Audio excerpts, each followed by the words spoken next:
Salut à tous et bienvenue dans un nouvel épisode du podcast de Tu fais quoi intitulé This is my story. Aujourd'hui, nous recevons un homme qui nous vient tout droit de la Guyane, un comédien, mais pas que. Il était en pleine tournée, notamment sur la Holdéine, et sa tournée continue avec Soch, donc le marathon Soch. J'ai la chance de recevoir Rodman. Rod, comment vas-tu? Ça va, bye. En pleine forme? Tranquille. Bon, merci de m'avoir invité. Avec plaisir, ça fait un petit moment qu'on essaie de caler ça. Synchroniser. Finalement, on a réussi. C'est bon. Alors, pour les gens qui ne te connaissent pas, est-ce que tu peux te présenter? Il faut aller sur Google. Je commence par quoi? Tu t'introduis. Je sais que c'est une question difficile. Ouais, c'est vrai que c'est une question difficile.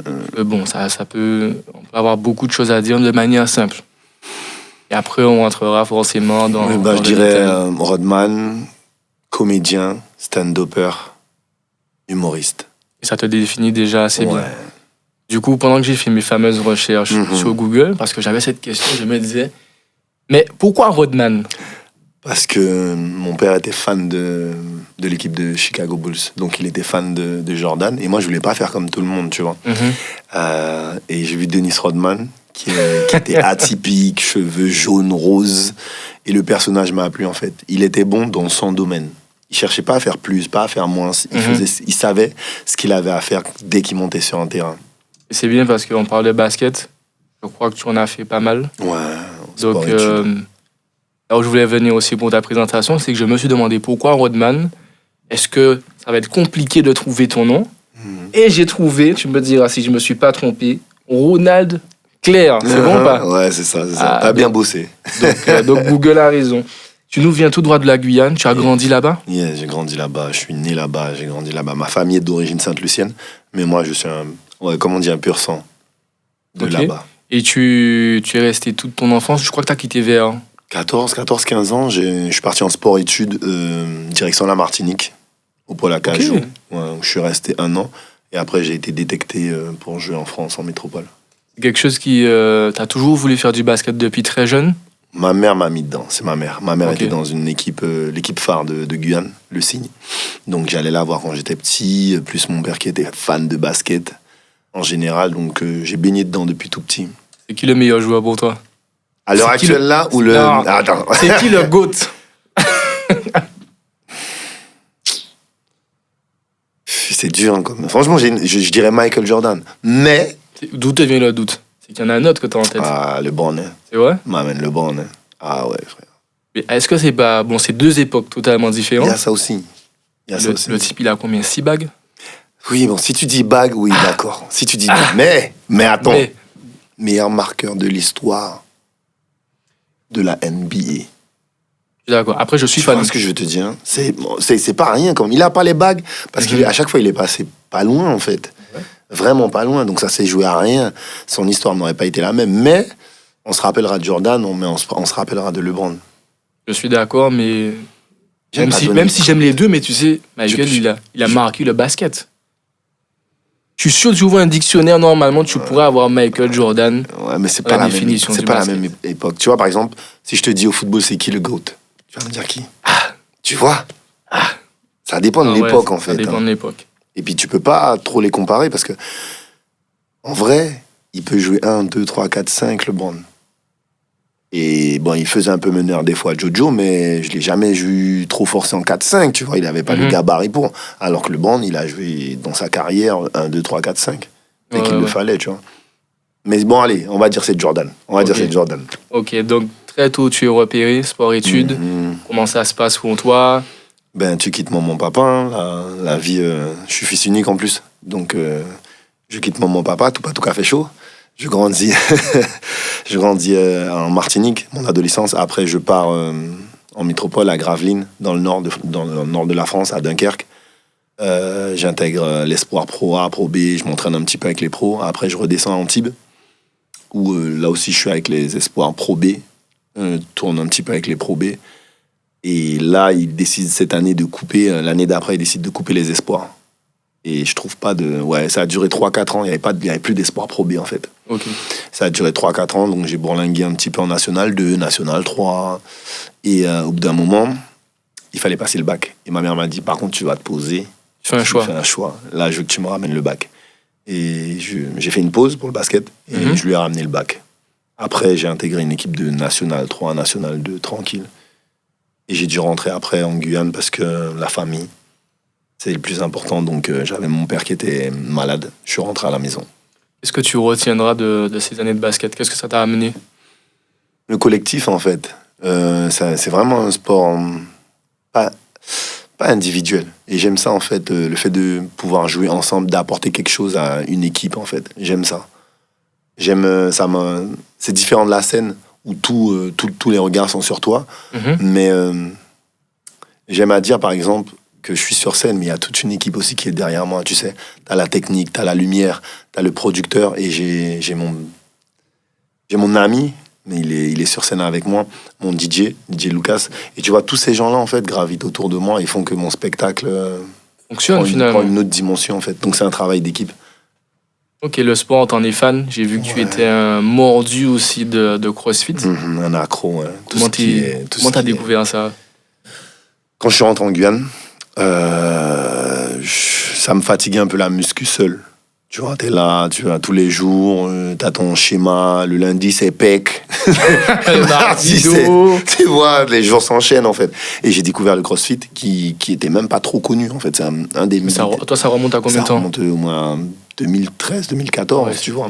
C'était au tout début. Même... Et c'était déjà en Guyane? Ouais. Ah ouais, d'accord. Ça date, hein, ça date vraiment. Je me rappelle même que c'était une petite salle à côté de la prison à Cayenne, à Matoury. Et progressivement, c'est un sport qui m'a intéressé parce que c'est le sport le plus, le plus complet, déjà dans le sport, mais qui t'emmène autre chose. C'est-à-dire que ça se répercute dans ta vie.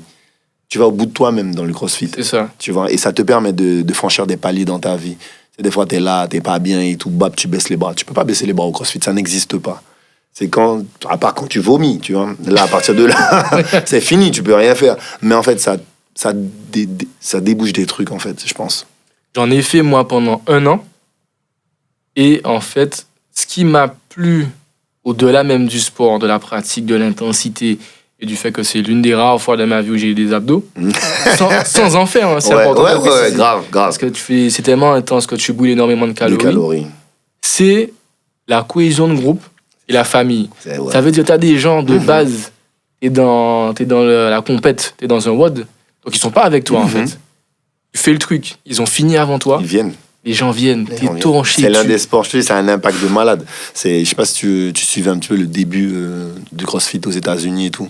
Le King, j'ai oublié son nom. Fraser. Ouais. Matt Fraser. Voilà. Et en fait, ce mec, il y a un reportage sur lui sur Netflix, je sais pas si tu l'as vu. Il est lourd de ouf par rapport à la famille et tout ce que le CrossFit lui a apporté. Et en fait, c'est un sport, tu vas dans n'importe quelle boxe. Tu vas en France, tu vas aux Antilles, la boxe de Jérémy, en Guadeloupe. T'as cet esprit familial, en fait, cet esprit de cohésion où on t'accueille. Pas dans, tu vois, la muscu, t'as toujours les regards, les gens veulent montrer, tu vois, on se regarde, il y a une concurrence. Mais au CrossFit, c'est je veux que tu progresses, en fait. C'est un échange. Tu vois, on va être dans une finale de Wood. Comme tu dis, la personne va gagner, elle va s'arrêter, elle va te pousser juste à côté de toi, tu vois. C'est lourd, le CrossFit. Et quand tu fais ça, c'est impossible de retourner après dans une salle de muscu. Parce que c'est compliqué. T'es tout seul. C'est compliqué. Tu dois déjà te motiver. CrossFit, il y a une émulation, tout le monde s'entraide. Donc, je te rejoins totalement dessus. Donc, tu rentres en Guyane. On est en quelle année à peu près? 2013. 2013, et c'est l'année, si j'ai bien... Vas-y, ne te trompe pas. Hein. Si j'ai bien fait mes t'as mal bossé, vas-y. Où tu as démarré dans la comédie, c'est vrai ou pas? Ouais, c'est vrai. 2013. Non, même pas. C'est en 2017. Tu démarres peut-être le stand-up vraiment? Le stand-up, ouais.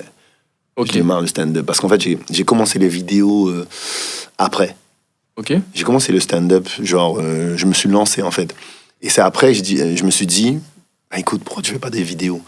J'ai été invité sur ma première vidéo, c'était avec Jean-Claude Mouaka, YOLO, GSL. C'était sur les comparaisons sur les Roms. Les différents Roms des départements. Et à partir de là, je me suis dit, putain, merde, il y a un truc à faire, tu vois. Et c'est là que j'ai commencé à me lancer dans les vidéos. Mais j'ai carrément fait l'inverse, tu sais. Les gens, d'habitude, ils font les vidéos et après, ils veulent faire du stand-up. Moi, j'ai fait du stand-up et après, je me suis lancé dans les vidéos. Et comment t'as eu envie de te lancer dans le stand-up? Une copine qui m'a dit, fais... Parce qu'elle sentait que t'avais un potentiel, elle m'a t'avais dit, quelque chose? Mais fais, monte sur scène, là, il y a le Yana Comedy. Je dis, ouais, mais bon... déjà, en France, je me rappelle, il y avait le Jamel Comedy. Et il demandait d'envoyer des vidéos, tu sais, pour faire un peu de repérage. Et j'ai fait la vidéo. La vidéo était top. Franchement, elle était bien. Je ne l'ai jamais envoyée. J'avais peur de l'échec, en fait. J'avais peur de prendre le nom, tu vois. C'est marrant parce que Jamel Comedy Club, t'as fait une première partie de ce que j'ai compris. Qui est venu. T'as comment il a placé le gars, bon... On a travaillé, nous. On a travaillé. Excellent, ouais. Mais ça viendra par la suite. Donc, tu démarres.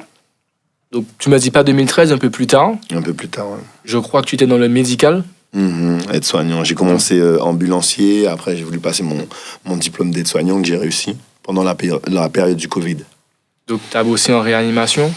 Mon dernier poste, c'était en réanimation en tant qu'aide-soignant. Et du coup, forcément, moi, j'ai envie de savoir, toi qui étais dans le truc, tu étais dans le vrai à ce moment-là, tu vois tout ce qui se passe. Qu'est-ce que tu as vu? Qu'est-ce qui t'a marqué pendant cette période-là? C'était comme dans les films. Déjà, je ne sais même pas si j'ai le droit de le dire, mais bon, mon diplôme, je peux le dire maintenant. On était, ma session, on était en train de passer notre diplôme. Mais on n'avait pas encore le diplôme d'aide-soignant, tu vois. Quand tu es aide-soignant, tu dois prendre en charge des patients. Et quand tu es en stage, tu as l'aide-soignant, ton titulaire qui est avec toi, tu vois, qui te guide, qui t'aide. La période était tellement chaude, il y avait tellement de patients. Le diplôme, pas diplôme. Vas-y, prends ces 5 patients-là. C'était une dinguerie. Il y avait des gens partout, en fait. Il fallait être carré. Donc, on était vraiment sur la fin du diplôme. Donc, j'étais presque aide-soignant. Mais c'était chaud. C'était chaud parce que t'es quand même avec l'infirmier, le médecin. D'habitude, t'es avec ton gradé qui est avec toi, ton responsable de stage et tout. Donc, t'as une pression. Mais là, t'avais une pression fois 10. Parce que t'avais le malade qui était là et il fallait vraiment faire les choses correctement. Quand tu fais ton tour avec ton patient, tu prends tes constantes, tu fais aide-soignant, tu fais la toilette et tout. Ils sont en réa, donc ils ne sont pas conscients. Tu vois, ils sont drogués. Enfin, drogués. On s'est compris. Ils sont endormis. C'était pas évident, mais ça aussi, ça fait grandir, en fait. Mais c'était une époque, on a vécu 2 ans là quand même assez tendu. Surtout au début. Au tout début, c'était incroyable. Humainement, ça te touche énormément quand tu vois des gens dans cette situation-là et que à l'extérieur, parce que moi qui suis pas dans le truc, tu sais, il y avait divers avis sur vaccin, pas vaccin, etc. Ce qui se passe pas. Quand tu es dedans, par rapport aux autres, tu as forcément une autre vision de la chose. Ouais. C'était compliqué, en fait. On n'avait pas trop le temps de penser, regarder ce qui se passait là, parce qu'on faisait des heures, tu vois. C'est 12 heures quand même, tu restes là avec toute la journée. Ça va en réa, tu peux sortir, prendre l'air vite fait, mais il faut revenir, en fait. Donc c'était spécial, mais ça nous a fait tous grandir, en fait. Le plus marquant, c'est pas le malade, puisqu'il est en réanimation, c'est la famille, en fait. C'est la famille, donc des fois, tu as un travail de réconfort. Un gros travail de réconfort, d'écoute, tu vois. Parce que tu peux pas laisser la personne dans un mal-être, en fait. Donc, faut être là, faut être attentif. C'est un travail humain qui est... De toute façon, si t'as pas une part d'humanité, tu peux pas être dans ça. Tu vois ce que je veux dire? Si t'es égoïste, tu peux pas, en fait. Parce que c'est un métier où il y a une part humaine qui est vachement importante. Et à ce moment-là, le climat est assez anxiogène. Quand tu vois un peu de la peine, de la misère... Et c'est à ce moment-là, de ce que j'ai lu, justement, toi, à travers tes vidéos, ce que tu voulais, c'était casser un peu toute cette tristesse en apportant de la joie aux gens en faisant des vidéos. C'est ce que tu commences vraiment à faire à ce moment-là. Ouais, à ce moment-là, c'est vrai. Ça a bien bossé. Donc tu te lances. C'est mon plaisir, en fait, à chaque fois. Et je le dis toujours, mon plaisir, c'est de faire plaisir. C'est comme ça que je me fais plaisir, en fait. Tu vois, les gens qui viennent me dire « Oh, j'aime bien », ou tu vois, ça m'a changé, J'étais pas bien ce matin, j'ai regardé ta vidéo, ça m'a donné le sourire, en fait, tu vois. C'est bon, je suis récompensé, ma journée est bonne, tu vois. Quand j'ai un petit mood, je me dis, putain, mais tu donnes du plaisir aux gens, en fait. Donc, En gros, c'est pas que tu sers à quelque chose, tu vois. Et surtout dans le bien-être. C'est important. Et tes vidéos, en plus de faire rire, tu as un certain engagement par rapport À mes valeurs. à tes valeurs, donc tout ce qui est lié aussi à la Guyane. Mhm. C'est quoi exactement? Qu'est-ce que tu véhicules comme image de la Guyane? Qu'il y a des routes. Éclairé ou pas? Éclairé. Qu'il n'y a pas de 6 mois de pluie. D'accord. Là, il répond à mon WhatsApp. Il y a quoi encore que je peux dire? Qu'on a une culture, on a j'aime dire que c'est un... Melting pot. Ouais, un melting pot. C'est un espèce, la Guyane, on a appris à vivre ensemble. C'est un aéroport mondial, la Guyane. Tu vois, parce que t'as des Surinamiens, t'as des Hollandais, t'as des Haïtiens, t'as des Brésiliens, t'as des Dominicains, et on vit tous ensemble, en fait, tout en se respectant. Ce que la France a du mal à faire, tu vois. Nous, on arrive totalement à le faire. Bien sûr, avec quelques problèmes, bien sûr, parce que rien n'est parfait. Mais j'aime montrer ça. On peut vivre ensemble. Que la Guyane, ben, on a une culture, on a de la musique, on a plein de choses, en fait. C'est certes... J'aime faire comprendre aux gens aussi que notre mer est marron pour un but précis. C'est beau quoi? Le déboisement, en fait. Ok. Tu vois. Et je veux expliquer ça aux gens parce que ça a changé. Les Antillais, vous étiez taquins. Vous étiez taquins. Sans savoir, vous étiez taquins. Alors, beaucoup moins, je te mens pas, beaucoup moins. Pour aller dans ton sens, moi, j'avais beaucoup de mal avec la Guyane. J'ai mis les pieds. Je sais pas si je te l'ai dit. Moi, je me suis baigné. J'ai dormi dans la forêt. Avec des bruits bizarres. Je sais pas qu'est-ce qu'il y avait. Ouais. La forêt. J'étais dans un hamac. Il s'est pété. J'ai dormi sur un banc. Il pleuvait de ouf. Mais j'étais avec... T'étais à la Comté. Exactement, j'étais à la Comté. J'étais avec des potes qui maintenant vivent là-bas. Pour moi, ce sont des Guyanais. J'ai pas l'impression qu'ils sont prêts à revenir. Mais ça m'a donné... En fait, j'ai une autre vision de la Guyane. J'ai une autre vision de la Guyane. Et ce que j'ai tout particulièrement apprécié, c'est que je me suis senti chez moi. C'est-à-dire que quand je suis arrivé là-bas, les gens ne me connaissent pas du tout. Et comme un tel a dit, c'est mon pote, et Bastien qui est des gens que forcément tu connais, on m'a accueilli. Hier soir, on m'a dit la même chose. On m'a dit exactement la même chose. J'étais hier soir, on est le petit New York, et il y a un gars qui est venu me voir, il m'a dit, frère, j'ai fait 3 ans en Guyane. C'est impressionnant comment vous êtes famille. En fait, dès que tu connais quelqu'un, c'est ça. La personne te fait rentrer dans la famille, tu vois. Directement, elle présente la mère, elle présente... Et en fait, je sais pas, on a cet esprit familial qui fait que si je te fais confiance... Et ça, tu vois, aussi... peuvent te faire confiance. Par contre, on est des chiens méchants, tu vois. Ne me disrespecte pas. C'est-à-dire, fais pas le con, tu vois. C'est chaud aussi. Tu vois ce que je veux te dire? Nous, on rigole pas avec ça. Si t'es la famille, c'est la famille. Tu vois, ne fais pas le con avec moi parce que ça va mal se passer après. On est comme ça, tu vois, on est vrai, en fait. Et je pense que c'est pour ça qu'on s'entend beaucoup avec les Guadeloupéens. On a un côté... Voilà, tu vois. On a un côté brut qui fait que... Ouais, on s'entend. Avant, on avait... Enfin, moi, je trouve que quand j'étais en métropole, j'ai fait 15 ans en métropole, je trouvais qu'il y avait beaucoup de... Ah, mais moi, je suis martiniquais, c'est mieux. Ah, moi, je suis guadeloupéen, c'est bien, ah, c'est mieux et tout. Et moi, je suis guyanais, je suis totalement différent. Nanana. C'est clair qu'on est totalement différent. Mais je pense qu'on se rejoint sur plein de domaines et on devrait se concentrer sur ça. Tu vois ce que je veux dire? On est des 9-7, en fait. Quand on arrive en France, ils vont par la distinction. Ah non, tu es noir. Tu es noir, tu es noir. Débrouille-toi. Donc danse, tu vois ce que je veux dire? C'est faire que ça, danse. Et en fait, j'aime cette unité. C'est pour ça que quand je pars de la Guyane, je viens souvent en Martinique ou en Guadeloupe. J'aime donner du love comme on me donne du love quand je suis chez moi, tu vois. C'est la même chose, c'est kiff-kiff, en fait. Et alors, tiens, on va faire un peu de promo. Donne-nous 3 choses positives à savoir absolument sur la Guyane. La Guyanaise est très belle. C'est quoi la Guyanaise? Parce que dans la Guyanaise, il y a un peu de brésilienne, il y a un peu de colombienne.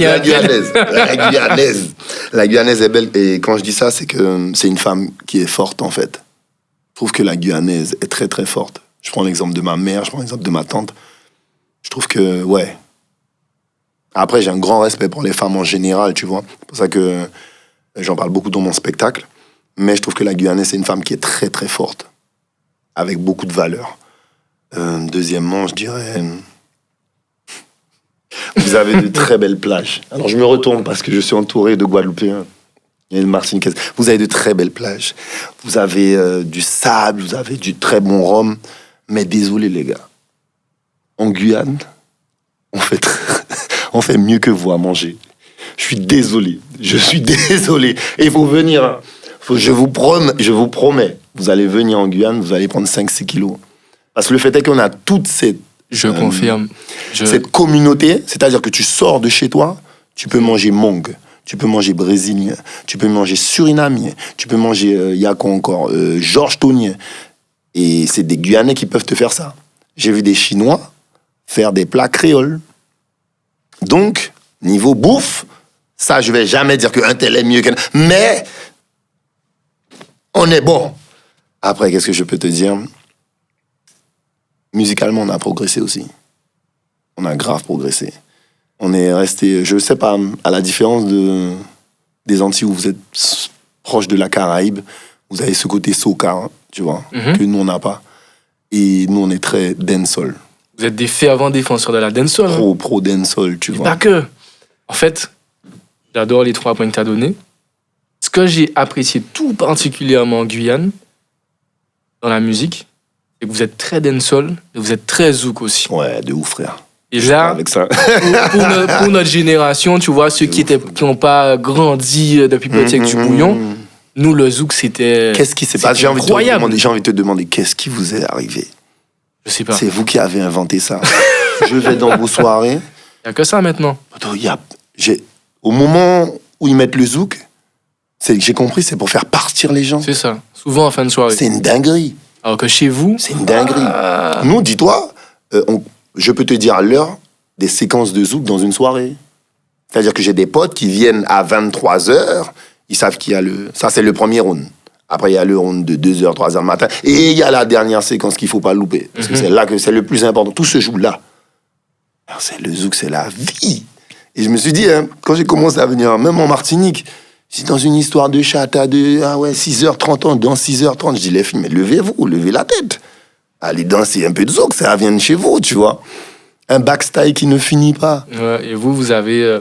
On a gardé ça. Vous avez gardé ça. Il y a des DJ qui sont très pro au zouk chez nous. Et le poids, je pense... Alors, l'histoire dit que je suis parti avec une chemise de Guadeloupe. Avant la fin de mon séjour en Guyane, je me rappelle, j'allais en soirée, j'avais la chemise, je l'ai essayé. Tu sais, quand t'as pris du poids, ouais. Tu vois l'espace, tu vois ton ventre. Tu vois les petits trous là. Je dis à mon beau-frère, tu sais quoi? Je te la donne.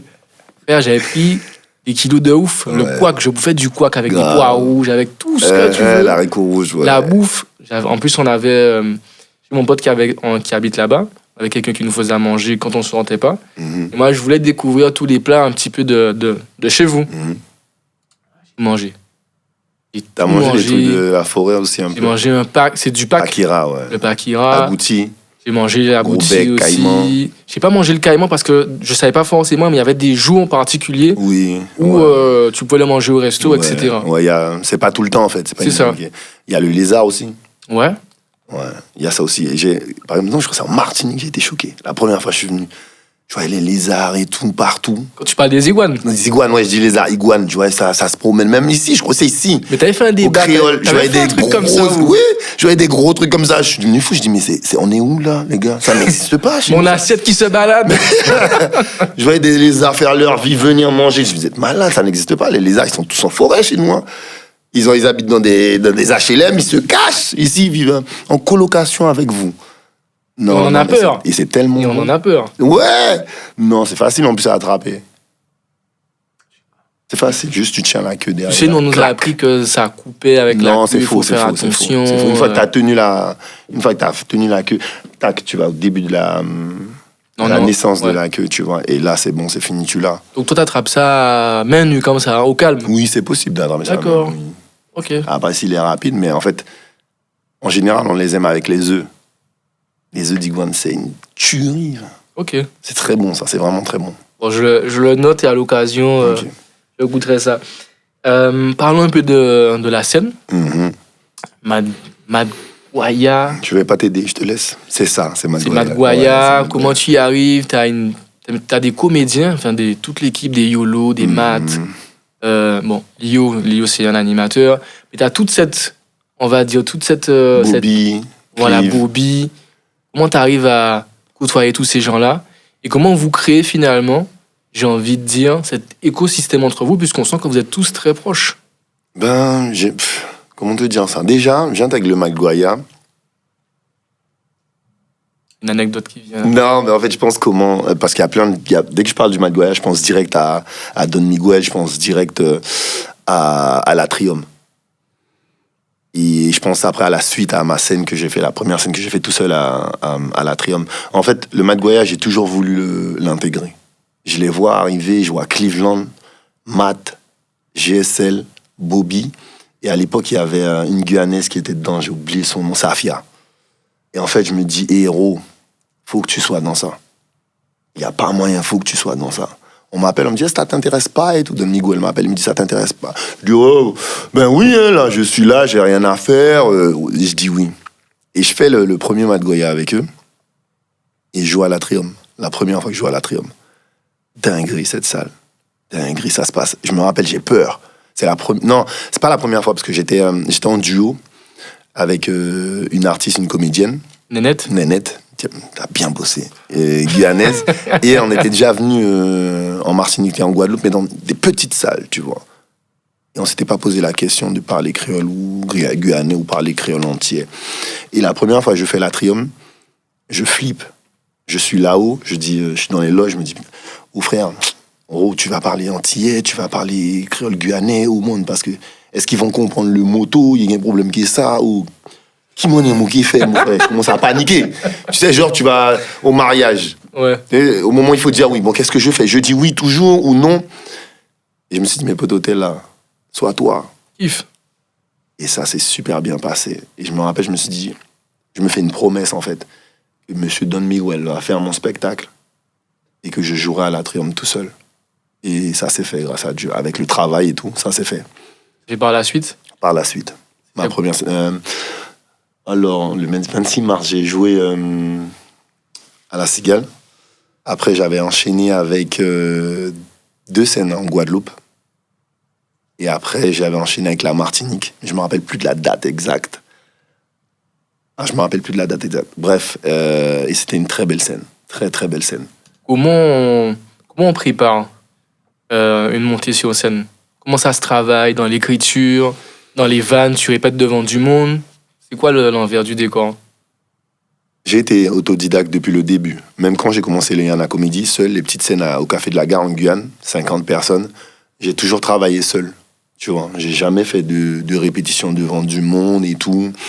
Et le premier spectacle que j'ai fait avec la prod de Dance Music, il m'a dit, bon, écoute, tu vas venir là une semaine avec ton DJ et tout, et je les connaissais déjà, l'équipe, Ludo Martelly, et Christophe, à la lumière, tu vas travailler devant eux. Devant 3 personnes. C'est tellement difficile de jouer devant 3 personnes, frère. Et là, j'ai dû refaire. Devant eux, on a modifié. C'est pour ça que je te dis c'est un travail d'équipe. Donc le plus gros, je l'ai écrit seul. J'ai quand même été aidé par Colmy Ludo, que j'ai rencontré en Martinique, qui est devenu un très, très bon ami. Et Prisca, qui m'a aidé à écrire aussi, sur des sujets bien précis. Ok, donc c'est comme ça que ça s'est fait devant... Ouais, de fil en aiguille, le bébé est né. Et à force, tu as beaucoup plus d'aisance, de facilité sur scène. Oui, ça n'a rien à voir. Mais la première scène, c'était à la Cigale. Je voulais commencer par Paris. Pas pour me rôder ou quoi, mais je voulais commencer à Paris. Et puis terminer en Guyane, faire les Antilles et terminer en Guyane. C'est où, après, bon, peut-être que tu veux pas forcément dire, c'est où que tu as ressenti le plus d'émotions? Elles étaient tous différentes. J'ai pleuré à chaque fin de scène. Chaque fin de scène. La dernière que tu as faite là, Rodman, c'est moi, c'est ça? Ouais. J'ai senti que tu avais été effectivement très touché des retours. Ouais. Beaucoup de love, les gens donnaient beaucoup de love. La Cigale, je chiale pendant 10 minutes. Et je me rappelle, il y a... j'ai une amie aussi, Teddy, qui a dû voir le spectacle 4 fois, et je crois qu'elle a pleuré aussi 4 fois, tu vois. C'est pour te dire l'intensité, en fait, parce que c'est c'est un travail d'équipe, mais c'est aussi une partie de ma vie que je raconte, en fait. Et je me livre beaucoup, je parle de ma mère, je parle de déceptions amoureuses, de choses qui me sont arrivées. Et en fait, la fin, quand tu finis, t'as tout le stress de fin aussi. Et en fait, t'as des souvenirs, en fait, qui remontent. Et à chaque fois, ouais, il y a des larmes, il y a à pleurer, hein. Et tu parles de ta mère. Quel rapport que tu as avec elle? Moi, je suis enfant unique aussi. Tu sais alors.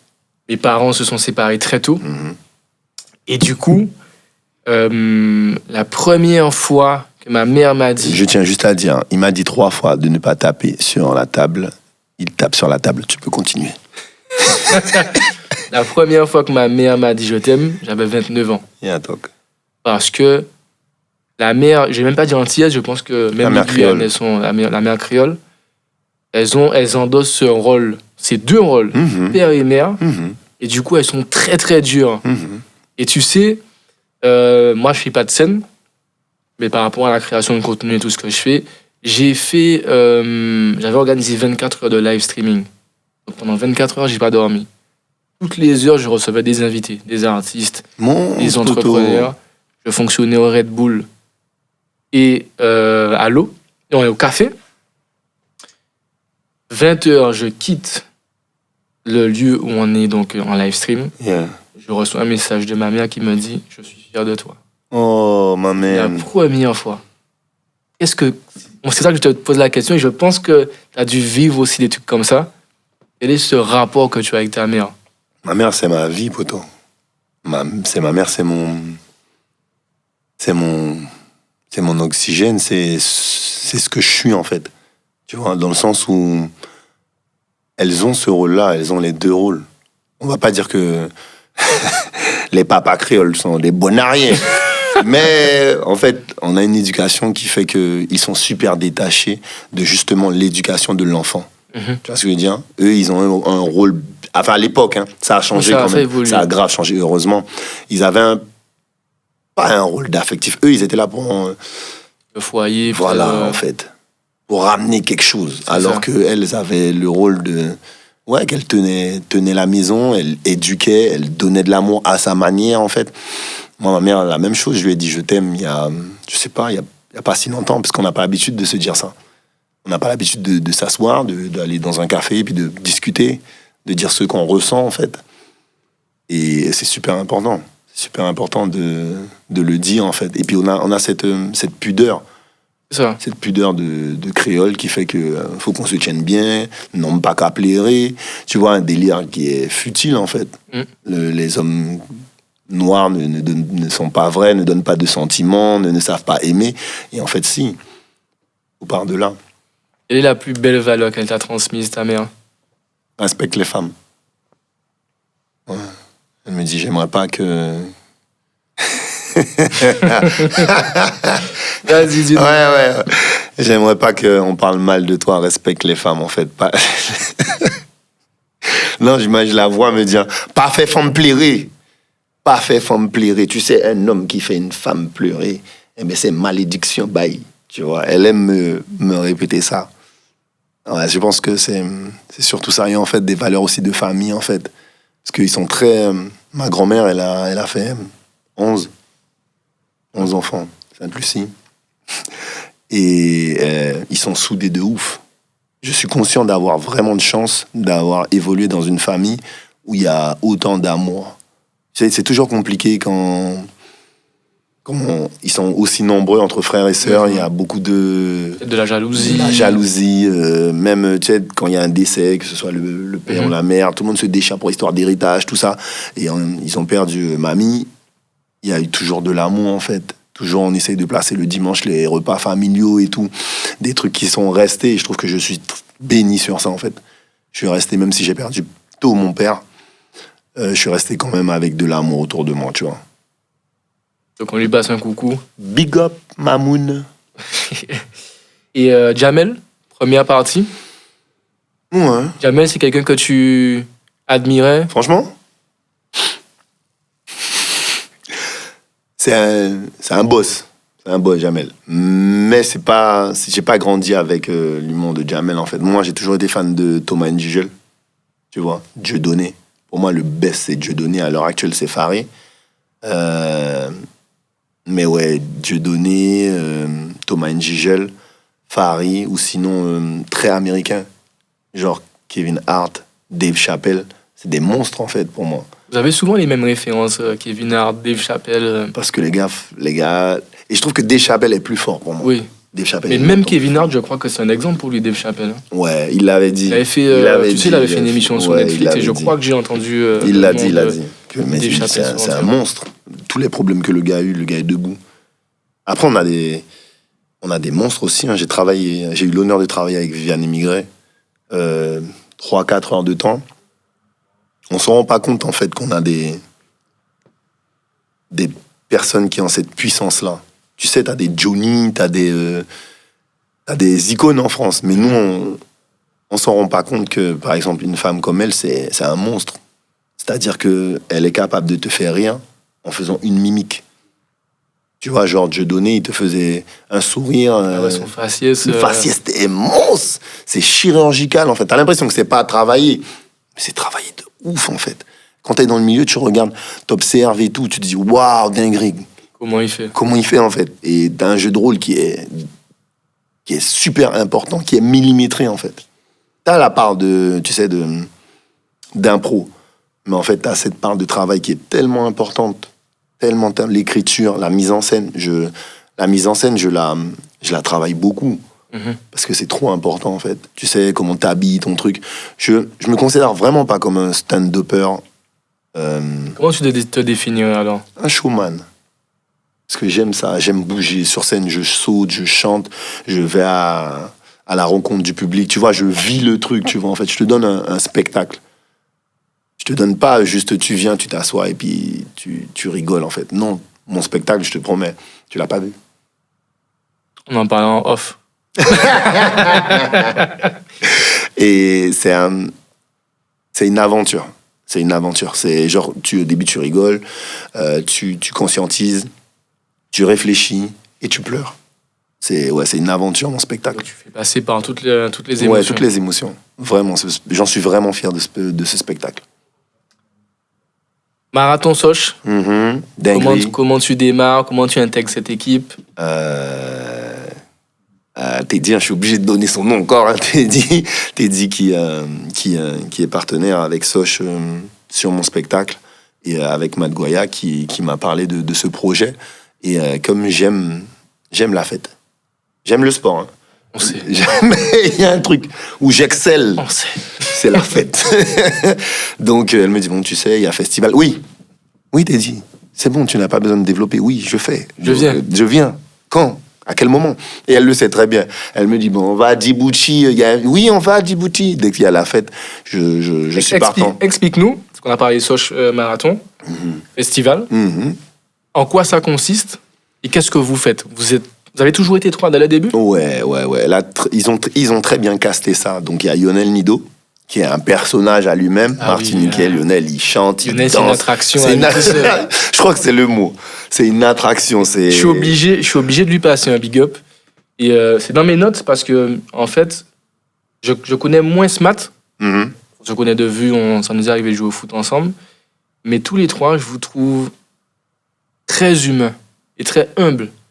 Lionel, comme vous 3 en fait, vous êtes quand même de grosses personnalités aux Antilles Guyane. Et Lionel, ça a été mon premier podcast. Il est venu en Martinique me rejoindre. Je partais faire une formation avec Balou. On n'avait rien à foutre de la formation. Je voulais faire un podcast avec Balou. Ouais. Donc je pars avec ma valise, il y a limite 2 shorts, 2 t-shirts pour une semaine. Je mets les micros, la table de mixage. Je fais une semaine, anecdote, de formation avec lui. Et tous les jours, je lui dis, on fait l'émission. Il m'a dit, t'inquiète. Le vendredi, où tu sais, j'ai déjà abandonné. Je suis avec Mamad. Il a dû boire 1 ou 2 petits punchs. Il nous fait, les gars, on y va.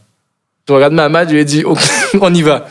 On fait ce podcast. Le lendemain, je fais Lionel. Et en fait, j'ai commencé mon aventure dans le podcast comme ça, avec ces 2-là. Lionel m'a rejoint, super bon délire, on a passé un super moment. Je crois que c'était pas vraiment ses débuts dans la musique drive, mais tout ça pour dire que vous êtes des gens que je trouve très humbles.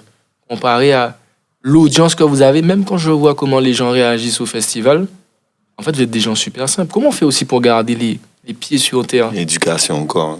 Après, c'est sûr que j'ai pris beaucoup de coups. Ma mère m'a donné beaucoup de coups. Donc, non, mais ça peut s'arrêter du jour au lendemain, en fait. Il faut respecter ce que les gens donnent, l'amour qu'ils donnent, en fait, le temps qu'ils donnent. Donc, demain, autant on peut te mettre là-haut, on peut te redescendre vite, et si t'as pas les pieds sur terre, tu deviens débile, en fait, tu vois.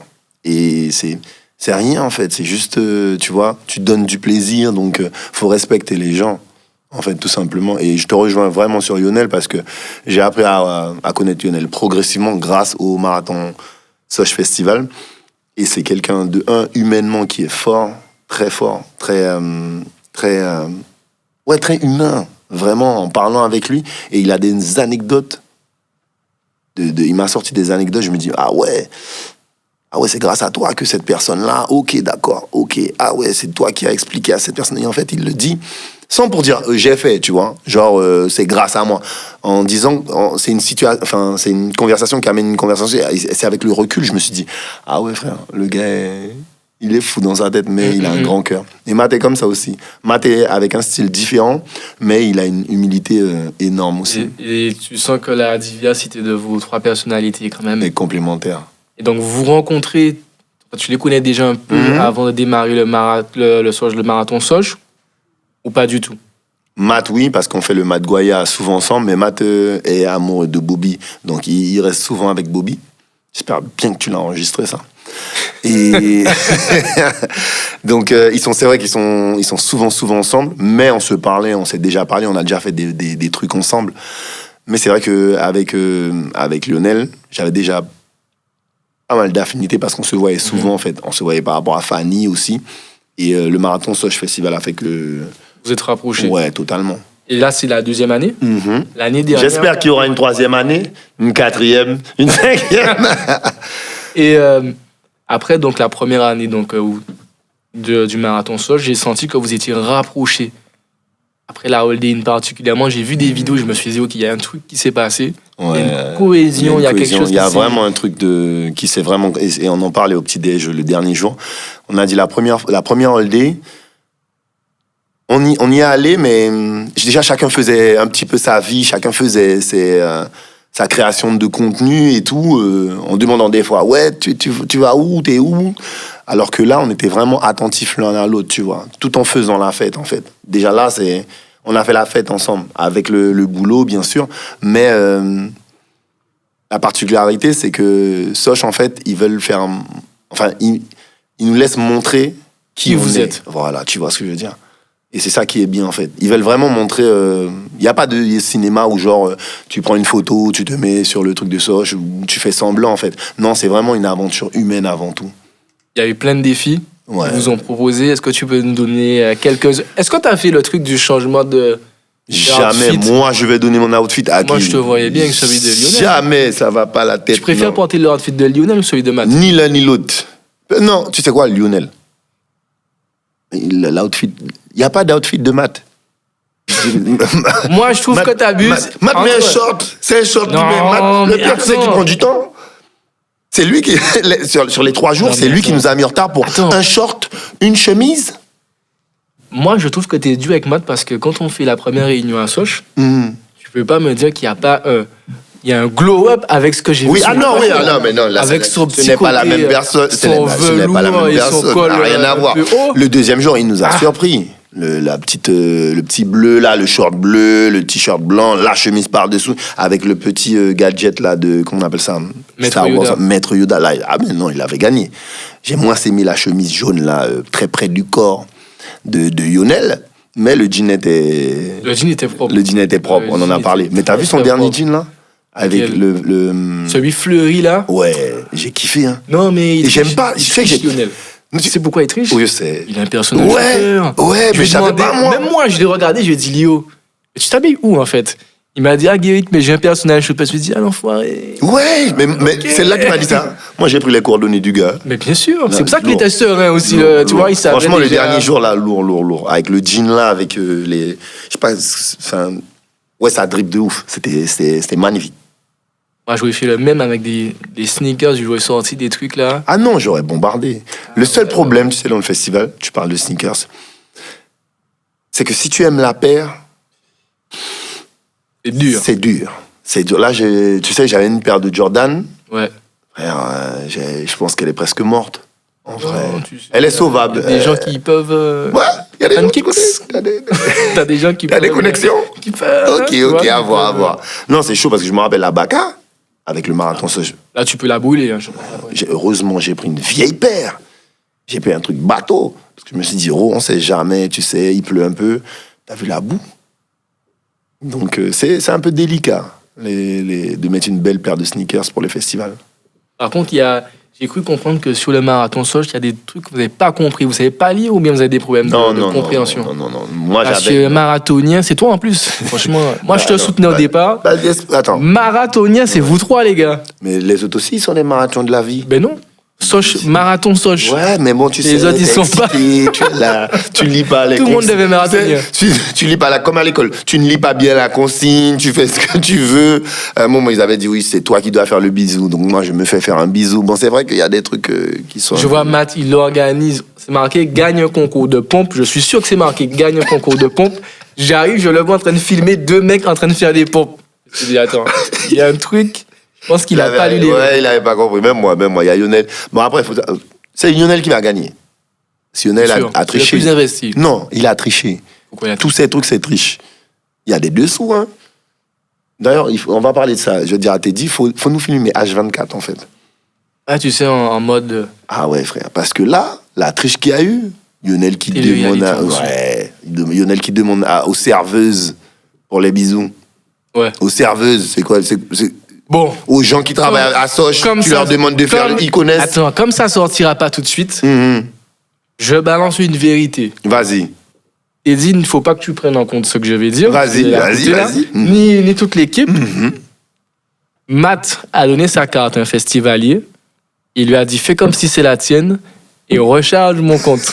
Tu vois, que des tricheurs. Il m'a dit, Gek, tu filmes pas ça. Que des manipulateurs. Moi, je suis allé chercher.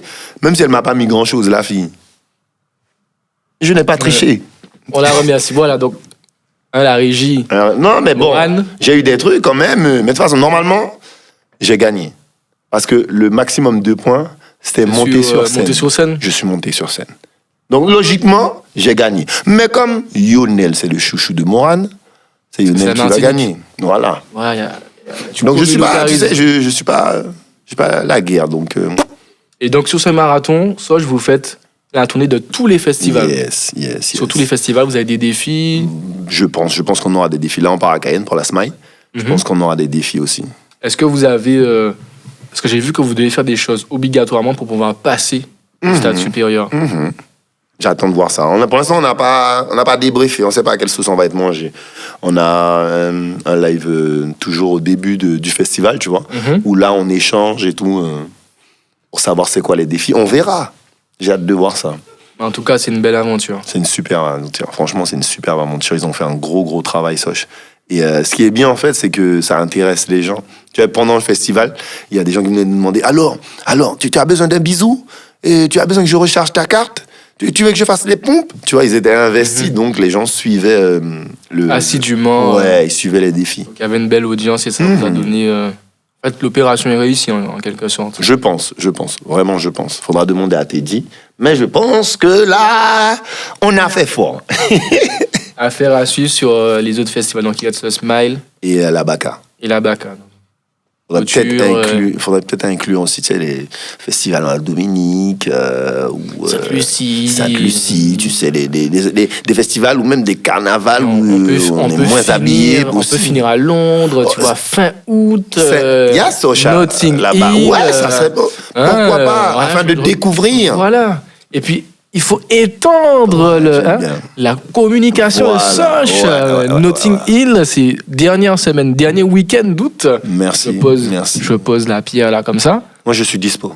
Moi, j'ai une caméra. Hey, on peut tout faire. Il manque plus qu'à signer, là. Je crois qu'on est bon, là. Bon, Rod, chez nous, on termine toujours par 2 questions. Tell me. Avant que tu te lances, que ce soit dans la comédie ou que tu rentres vraiment en Guyane pour pour les raisons familiales dans lesquelles tu es rentré, tu n'étais pas encore le Rodman que tu es aujourd'hui. Ouais. Tu m'as dit que tu avais peur de la scène, etc. Peur d'envoyer cette fameuse vidéo. Aujourd'hui, avec ce recul, qu'est-ce que tu aurais dit au Rodman d'il y a quelques années? C'est-à-dire exactement, qu'est-ce que je me serais dit aujourd'hui? Quels auraient été tes mots? Toi, c'est un Pour me Rodman, convaincre. c'est un petit frère, Ouais. pour le convaincre de finalement se lancer. Je lui dirais tout simplement, personne n'a le droit de briser tes rêves. Et personne n'a le droit de t'arrêter, que ce soit ta famille, tes amis, ton travail, ta religion. Personne n'a le droit de stopper tes rêves. Et il n'y a pas d'échec, en fait. Crois pas qu'on te ment, on te dit oui, tu vas échouer ou tu as échoué, t'as pas échoué. T'as juste, je dirais pas loupé, parce que toi, tu voulais que ça fonctionne. Ok, ça n'a pas fonctionné, mais t'inquiète, ça va t'emmener ailleurs, en fait. Et tu seras content de cette déception que tu as subie, en fait. Ouais, je me dirais ça. Je dirais, poteau, pas de fouté, fait, pas en fait, c'est tout. Quand tu as des coups de mou, comment tu te reboostes? Alors, je suis assez spécial. J'en parlais avec une proche, là. Je suis assez spécial. C'est-à-dire que quand j'ai des coups de mou, je m'accorde un temps de déception, un temps de tristesse. Ok. Ouais. Je pense que c'est bon de... Oui, parce que t'as pas le temps. On n'a pas le temps d'être triste. Je veux dire, t'as pas le temps d'être en colère, t'as pas le temps d'avoir de la rancune. En plus, ça te fait devenir non productif. Donc, pour te dire, quand je suis triste, ou même quand j'ai un limbé, je me donne un temps. Je me dis, oh, tu vas pleurer 3 jours. En général, je me donne 3 jours. Pendant 3 jours, je suis triste. Tu vois, 3 jours. Et je me rappelle, j'ai fait la même chose. C'est ouf, mais chacun fonctionne comme il le veut. À la mort de mon père, je me suis dit, 1 semaine. Pendant 1 semaine, tu vas être triste. Mais après, il faudra arrêter ta tristesse là. Parce il faut aller au charbon, poteau. Et en fait, j'explique aux gens ça, peut-être après, ils vont pas comprendre. Mais on n'a pas le temps, en fait. Il faut regarder autour de soi. Tu vois, on reparle de l'hôpital. Quand tu vois des personnes partir, j'ai vu tellement des gens arriver à l'hôpital qui se sont levés ce matin. Il y a un truc qui m'avait marqué. J'étais encore brancardier. Il y a un homme qui est arrivé à l'hôpital, il s'est levé le matin. Il est allé à son boulot tranquillement, donc je pense qu'il a eu sa routine quotidienne, tu vois. Et il y a un aglo qui est tombé sur lui, ça l'a rendu paraplégique. Tu vois ce que je veux dire? Fini, poteau. Sa vie, elle change du tout au tout. Je crois même qu'il est devenu tétra. Ouais, il était tétra, lui. C'est-à-dire qu'il n'a plus l'usage de ses membres, en fait. Et il s'est pas levé ce matin en disant ça va m'arriver. C'est-à-dire que ta vie peut changer à n'importe quel moment, tu vois. Donc t'as pas le temps de dire ah oui, t'es fâché avec moi, eh ben pardon, excuse-moi, ou sinon elle m'a quitté, je veux me tuer. T'as pas le temps. Il y a un truc qui m'avait marqué, c'est comme dit Niska dans un podcast, il y a de l'argent là. Faut faire de l'argent, faut vivre, frère. C'est le nerf de la guerre, tu vois.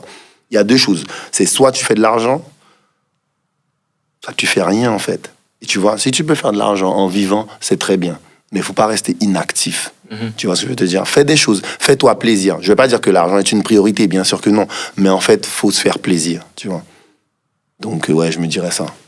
C'est le podcast de We Hustle, le chairman. C'est ça, j'étais en train de chercher le nom, ouais, c'est ça. Tu l'as vu? Et elle est dure, cette phrase. Et il y en a un qui avait sorti un truc avec le recul sur le... Comment il avait sorti ça, j'avais pas compris. Sadek avait sorti une phrase, genre, qu'est-ce que je fous avec toi si tu m'apportes rien? J'étais jeune, je me dis, mais qu'est-ce qu'il raconte? Ça se dit pas. Tu n'étais pas là à rester avec quelqu'un tu sais, parce qu'elle t'apporte rien, en fait. C'est égoïste. Et en fait, non. Quand tu le prends au pied de la lettre... C'est ça, en fait. C'est exactement ça. C'est violent. Mais quand tu réfléchis au truc, c'est logique. Tu restes pas avec des gens qui te tirent vers le bas. Tu vois? Au bout d'un moment, il faut faire son tri. Sinon, ils vont te pousser vers le bas. Tu te dis que tu es la somme des 5 personnes qui t'entourent.